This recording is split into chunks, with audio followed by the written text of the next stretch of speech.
नमस्कार दोस्तों, हम लेकर आए हैं आप लोगों के लिए घर बैठे 12 ज्योतिर्लिंग के दर्शन और साथ ही भगवान शिव के 12 ज्योतिर्लिंग के पौराणिक महत्व, उनका इतिहास और भारत में कहां-कहां स्थित हैं भगवान शिव के पवित्र 12 ज्योतिर्लिंग।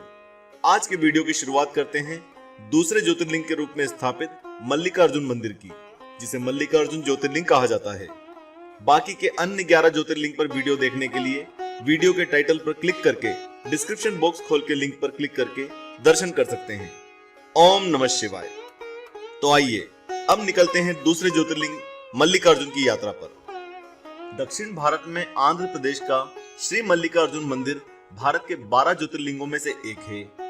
यह ज्योतिर्लिंग कृष्णा नदी के किनारे पर श्री शैल पर्वत पर है। शैल पर्वत को हम दक्षिण का कैलाश भी कहते हैं। इस पवित्र स्थान की महिमा का वर्णन महाभारत, शिव पुराण और पद्म पुराण जैसे आदि धर्म ग्रंथों में भी मिलता है।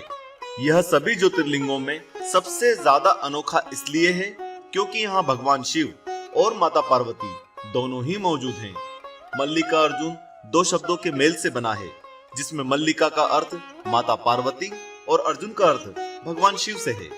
एक शक्ति रूप के पीठ में मल्लिकार्जुन 52 शक्ति पीठों में से एक है। जब भगवान शिव ने अपनी पत्नी सती के जल जाने पर उनके शव को लेकर पूरे ब्रह्मांड में तांडव किया था, तब उनके शरीर के अंग 52 स्थानों पर जा गिरे थे। उन्हीं स्थानों को शक्तिपीठ के नाम से जाना जाता है। ऐसा कहा जाता है कि सती के होठ का ऊपरी हिस्सा मल्लिकार्जुन में गिरा। शक्तिपीठ और ज्योतिर्लिंग एक ही जगह होने के कारण यह स्थान हिंदुओं के लिए और ज्यादा खास है। तो आइए दोस्तों, अब जानते हैं दूसरे ज्योतिर्लिंग मल्लिकार्जुन मंदिर के पौराणिक महत्व को। पुराणों में इस द्वितीय ज्योतिर्लिंग की स्थापना से जुड़ी कथा कहती है कि भगवान शिव और माता पार्वती के पुत्र स्वामी कार्तिकेय और श्री गणेश अपने विवाह को लेकर आपस में लड़ रहे थे कि पहले मैं शादी करूंगा।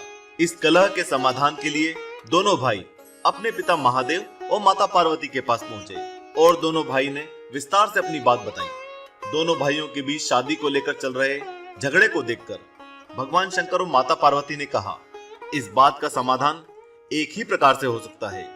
अगर तुम दोनों में से जो भी पूरी पृथ्वी का चक्कर लगाकर यहाँ पहले आ जाएगा, उसी का विवाह पहले करा दिया जाएगा। यह कहानी आपने सुनी जरूर होगी, लेकिन दूसरे ज्योतिर्लिंग से कहानी कहाँ मेल खाती है, यह आपने नहीं सुना होगा।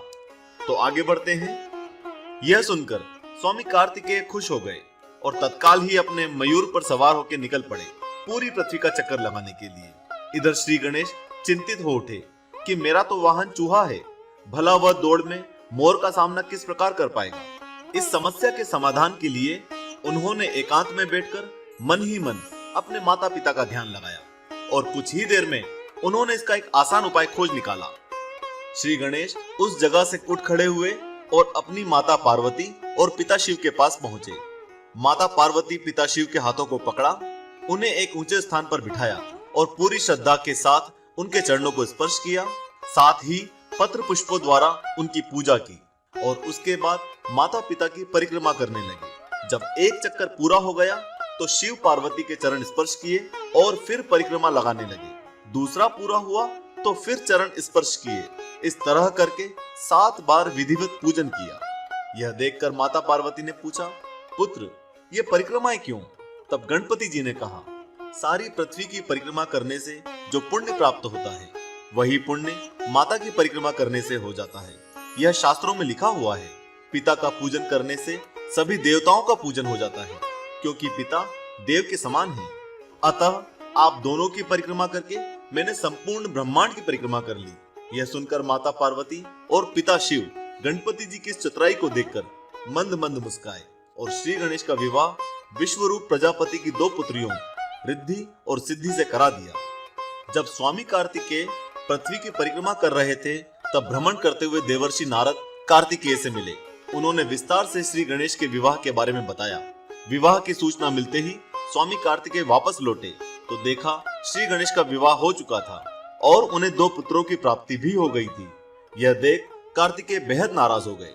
उसके बाद कार्तिकेय ने अपने माता पिता के चरण स्पर्श किए और वहां से वे कोंच पर्वत की ओर चले गए और वहीं रहने लगे।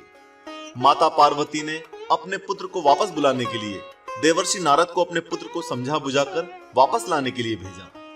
लेकिन देवर्षि नारद की भी कार्तिकेय को समझाने की सारी कोशिशें बेकार गई। तब अपने रूठे हुए पुत्र को स्वयं मनाने के लिए वे भगवान शिव जी को लेकर क्रोंच पर्वत की ओर निकल पड़ी।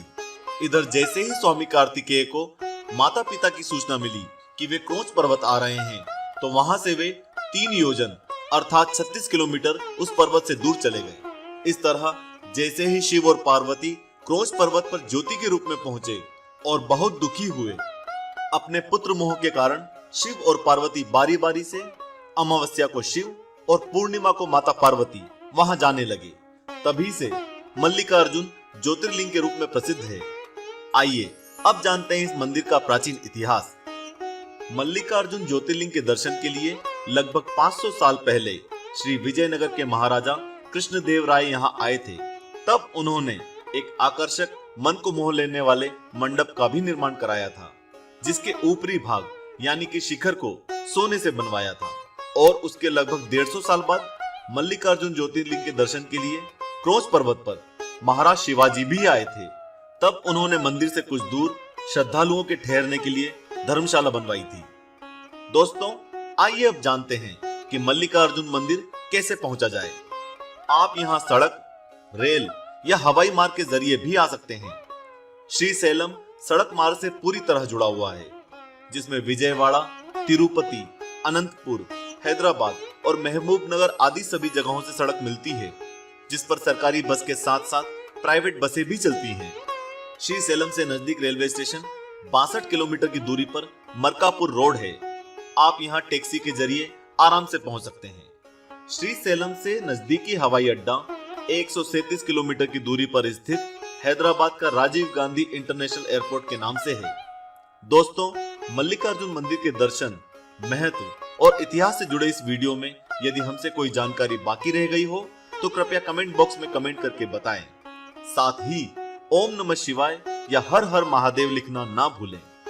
हमारे चैनल को अभी सब्सक्राइब कर लें और हमसे व्हाट्सएप पर जुड़ने के लिए नीचे दिए गए नंबर पर मिस कॉल करें।